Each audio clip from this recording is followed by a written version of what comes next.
Hi everyone, welcome back to my channel UPSC is Easy. We're going to continue with this chapter that we were doing from such a long time, which is CDM and roundtable conferences. In this lecture, we're going to study the second roundtable conference that was held from September 7th, 1931 to 1st of December 1931, right? September 7th, 1931 to 1st of December 1931, where in London, right? सो आज हम करने वाले हैं second round table conference.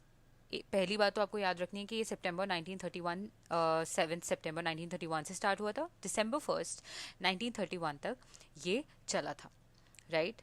आपको याद रखना है कि जो लिबरल पार्टी के जो मेंबर्स थे, like Tej Bahadur Sapru ji, Chintamani ji, Srinivasa Shastri ji, last lecture में when we did round table conference 1, तो हमने इन तीनों पर्सनालिटीज़ को देखा कि ये लिबरल पार्टी के मेंबर्स थे, सप्रू जी, चिंतामणि जी एंड श्रीनिवासन शास्त्री जी। इन्होंने एक्चुअली क्या किया, इन्होंने गांधी जी को अपील किया कि ये वाइसरॉय से बात करें। इसके बाद हमने देखा कि कैसे गांधी अर्बन पैक्ट जो है वो एक कॉम्प्रोमाइज सिचुएशन में आया, राइट। एक कॉम्प्रोमाइज रीच हुआ इन गांधी अर्बन पैक्ट, राइट, ये हमने पढ़ा। इस वक्त अब ये डिसाइड होता है कि आईएनसी जो है, इंडियन नेशनल कांग्रेस जो है, वो नॉमिनेट करती है गांधी जी को as the sole representative. Sole representative कहाँ की बात कर रहे हैं हम? जो राउंड टेबल कॉन्फ्रेंस होने वाली है उसमें जाने की बात कर रहे हैं। लेकिन अगर आप देखेंगे कि क्या सिर्फ गांधी जी ही गए थे कांग्रेस से, तो आंसर है ऐसा नहीं था, और भी लोग थे। अगर हम और पर्सनालिटीज़ की बात करें तो मदन मोहन मालवीय जी थे, रंगस्वामी आयंगर जी थे, right, Rangaswamy Iyengar ji and Madan Mohan Malaviya ji, right, etcetera people. But INC ने ऑफिशियली नॉमिनेट किया था गांधी जी को एज सोल रिप्रेजेंटेटिव, ठीक है। सेकेंड राउंड टेबल कॉन्फ्रेंस की यहाँ पे हमने खास बात क्या देखी, सितंबर 7 1931 से स्टार्ट होता है, दिसंबर 1 1931 तक चलता है। आईएनसी नॉमिनेट करती है गांधी जी को एज सोल रिप्रेजेंटेटिव।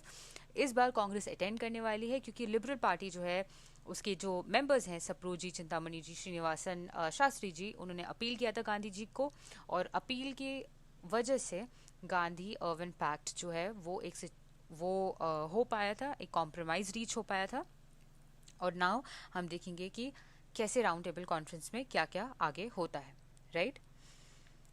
अगर हम प्रिंसली स्टेट्स की बात करें तो प्रिंसली स्टेट्स में ऑब्वियसली इस बार भी बहुत सारे लीडर्स, बहुत सारे प्रिंसली स्टेट्स यहाँ पे आपको जाते हुए नजर आएंगे। Maharaja of Alwar, Baroda, Bhopal, Bikaner, Kutch, Rana of Dholpur, Maharaja of Indore, Jammu Kashmir, Kapurthala, Nawanagar, Patiala, Rewa, chief Sahib of Sangli, Raja of Sarila, Prabha Shankar Pattani from Bhavnagar. पिछले बार भी ये सारी पर्सनालिटीज ऑलमोस्ट थी। Manubhai Mehta from Baroda, right.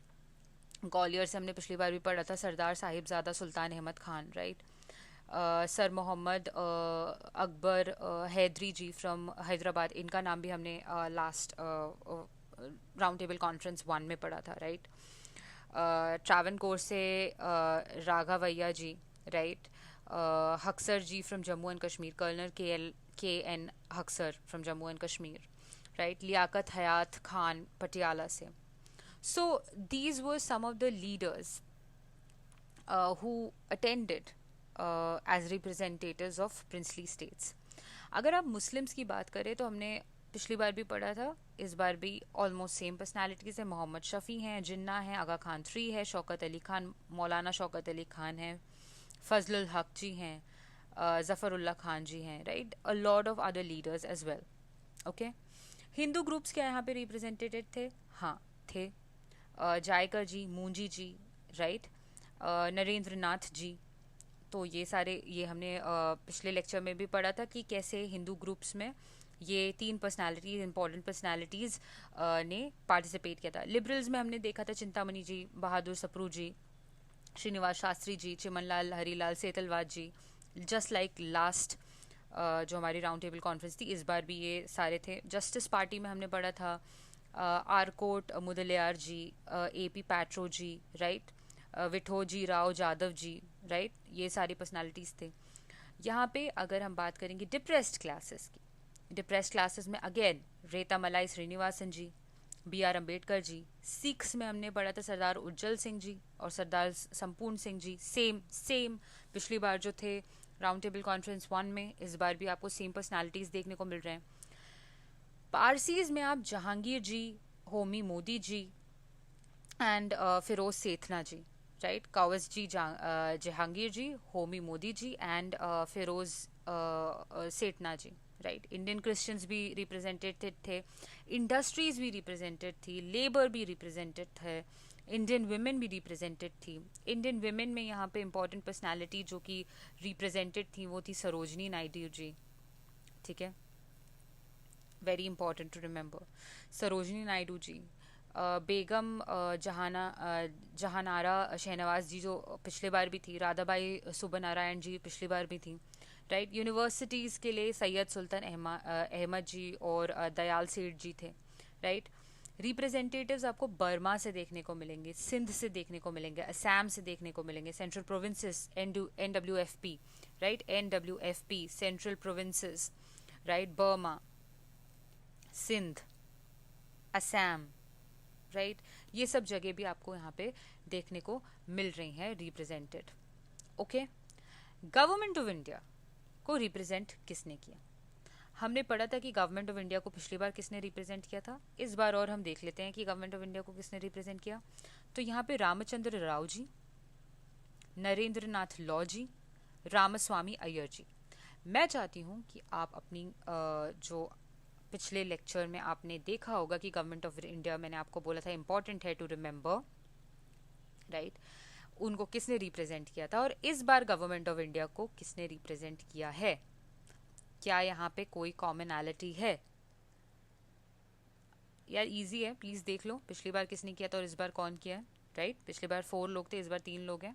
क्या कॉमनैलिटी है? क्या यहाँ पे पर्सनालिटीज आपको रिपीट होती हुई नजर आ रही है? Please see, okay, it's very easy, very easy.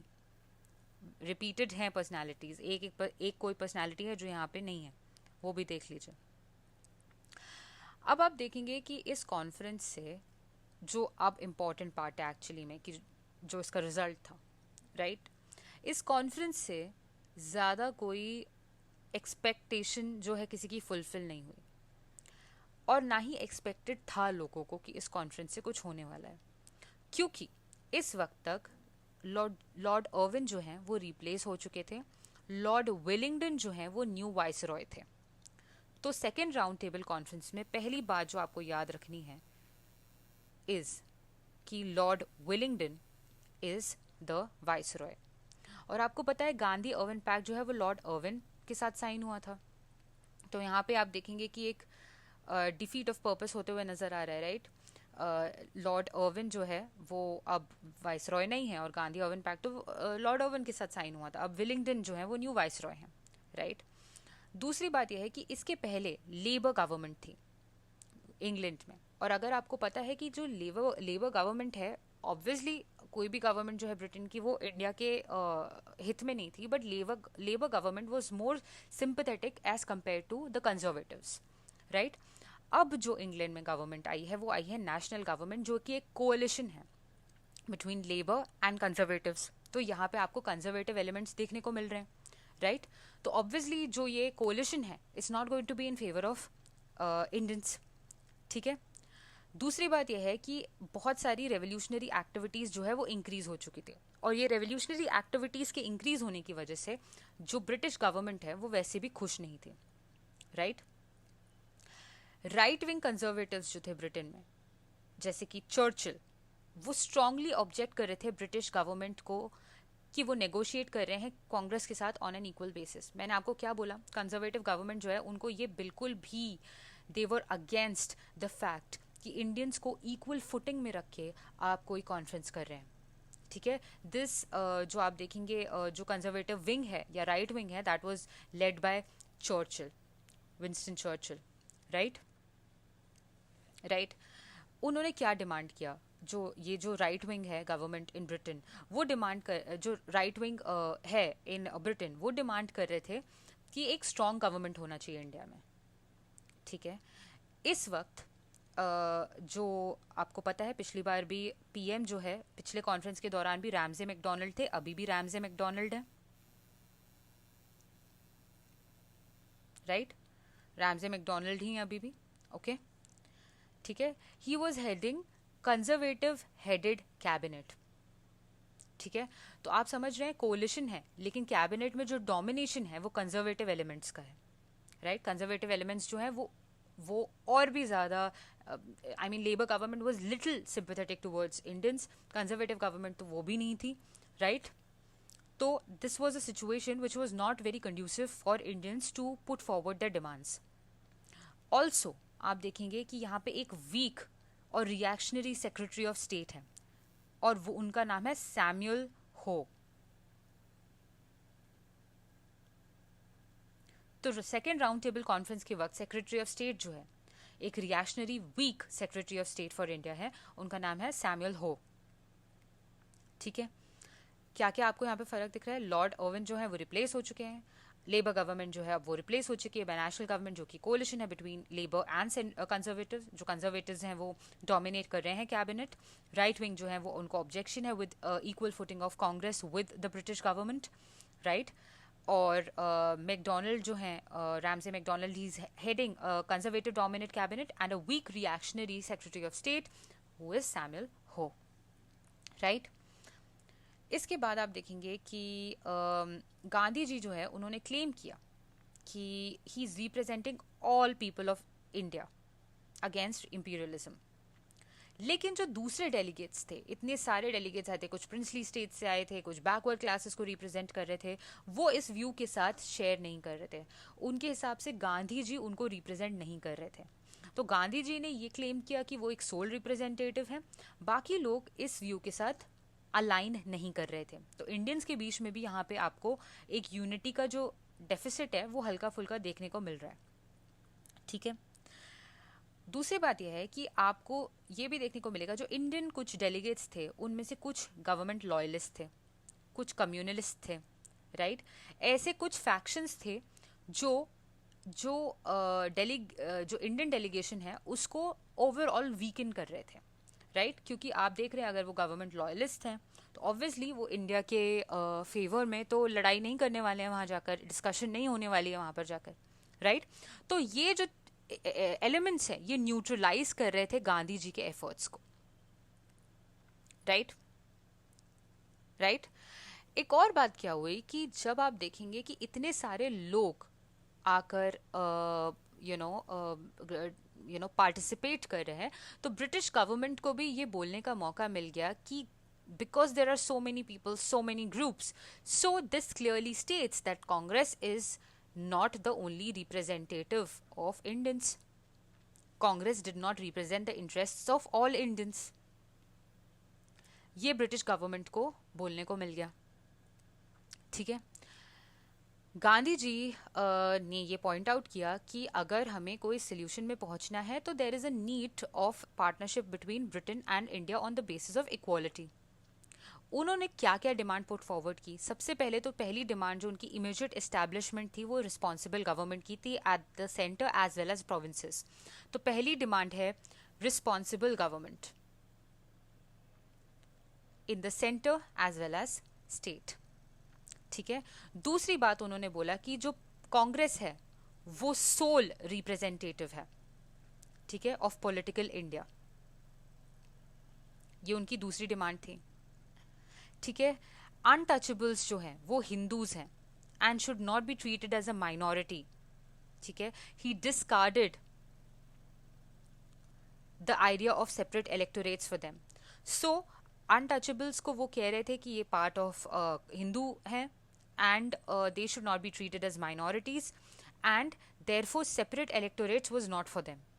ये उनकी डिमांड थी। तो वो सेपरेट इलेक्टोरेट्स को डिस्कार्ड कर रहे थे for the backward community, the untouchables, ठीक है। Also he said कि there was no need for separate electorates for Muslims and other minorities as well, ठीक है। तो मुस्लिम्स के लिए भी वो सेपरेट इलेक्टोरेट्स को मना कर रहे थे। तो separate electorate for any group के लिए वो मना कर रहे थे, ठीक है। तो यहाँ पे आपको देखने को मिलेगा कि soon there was a deadlock on the question of minorities. सारी माइनॉरिटीज़ के लिए जो गांधी जी हैं वो बोले थे सेपरेट इलेक्टोरेट नहीं होना चाहिए, तो एक डेडलॉक क्रिएट हो रहा है क्योंकि ऑब्वियसली जो रिप्रेजेंटेटिव्स हैं of these communities they wanted a separate electorate, and they also said कि Gandhi ji was not their sole representative, ठीक है, राइट। सो सेपरेट इलेक्टोरेट कौन कौन डिमांड कर रहा था? Depress classes, Muslims, Christians, Anglo Indians, right. तो इसलिए all these came together in a minorities pact. आपको एक दिखेगा माइनॉरिटीज पैक्ट, ये सारे लोग माइनॉरिटी पैक्ट बनाते हैं, ठीक है। गांधी जी जो हैं इसके अगेंस्ट फाइट करते हैं, ठीक है। इसके अलावा एक और प्रॉब्लम जो यहाँ पे आपको नज़र आ रही है वो है कि जो प्रिंसेस थे वो बहुत ज़्यादा इंथुजियास्टिक नहीं थे with the formation of federation. तो फेडरेशन बनाने के फेवर में नहीं थे क्योंकि उनको लग रहा था कि सेंटर में कांग्रेस की सरकार बन जाएगी, ठीक है। तो उनको डर लग रहा था कि उनके हाथ से पावर जा सकती है, ठीक है। ऑल्सो अब आप आउटकम देखेंगे कि लैक ऑफ आपको यहाँ पे अग्रीमेंट देखने को मिल रहा है बिटवीन डिफरेंट ग्रुप्स, ठीक है। इंडिया के फ्यूचर के बारे में अब क्या कॉन्स्टिट्यूशनल फ्यूचर होने वाला है इंडिया का, उसमें लैक ऑफ अग्रीमेंट था। तो जो ये सेशन एंड हो रहा है तो मैकडोनल्ड्स यहाँ पे कुछ अनाउंसमेंट करते हैं। वो अनाउंसमेंट क्या होती है? That is the outcome of this second round table conference. Very important to remember. He announces two Muslim majority provinces, that is Northwest Frontier province and Sindh. तो टू मुस्लिम मेजॉरिटी प्रोविंस वो बनाते हैं, NWFP and Sindh. एक Indian consultative committee बनाने की बात करते हैं, setting up of an Indian consultative committee. Expert committee तीन चीज़ों के लिए expert committee: finance, franchise and state, right? Also, unilateral British communal award if Indians fail to agree. तो अपने साइड से वो एक ब्रिटिश कम्युनल अवार्ड बना देंगे, किसको इलेक्टोरेट मिलनी चाहिए, सेपरेट इलेक्टोरेट कैसी मिलनी चाहिए वो खुद से बना देंगे अगर इंडियंस जो है वो एक साथ आकर कुछ सॉल्व नहीं कर पाते हैं। तो दो मेजॉरिटी प्रोविंसेस बनाते हैं, सिंध एंड NWFP, अनाउंस करते हैं, ठीक है। Indian consultative committee setting up करने का अनाउंस करते हैं, और 3 एक्सपर्ट कमेटी यानी कि finance, franchise and states, right. Unilateral British communal award दे देंगे अगर इंडियंस खुद से नहीं बनाकर ला पाते हैं, फेल करते हैं अग्री करने में, ठीक है।